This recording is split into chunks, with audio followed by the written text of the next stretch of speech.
વાવ થરાદ જિલ્લાના થરાદ ખાતે આયોજિત રાજ્ય કક્ષાના 77મા પ્રજાસત્તાક દિન નિમિત્તે કામગીરી કરેલા કરમવીરોના સન્માન કાર્યક્રમ દરમિયાન ગુજરાત વિધાનસભાના અધ્યક્ષ શંકરભાઈ ચૌધરીએ થરાદના ભવિષ્ય વિકાસને લઈને મહત્વપૂર્ણ અને આશાજનક નિવેદન આપ્યું હતું।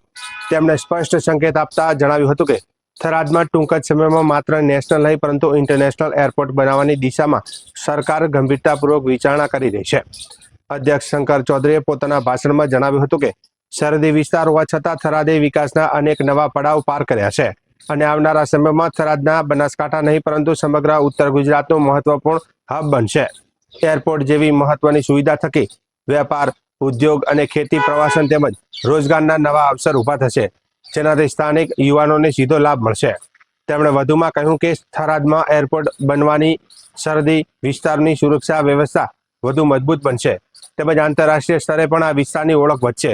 રાજ્ય સરકાર સરહદી વિસ્તારોના સર્વાંગી વિકાસ માટે પ્રતિબદ્ધ છે અને થરાદ તેનું ઉત્તમ ઉદાહરણ બનશે।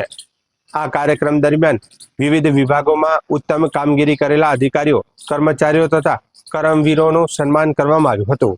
ઉપસ્થિત જનમેદની અધ્યક્ષના નિવેદનને આવકાર આપતા ખુશી વ્યક્ત કરી હતી અને થરાદમાં ઇન્ટરનેશનલ એરપોર્ટના સંકેતથી સમગ્ર વિસ્તારના લોકોમાં નવી આશા, નવા સપના અને વિકાસની નવી દિશા દેખાઈ રહી છે।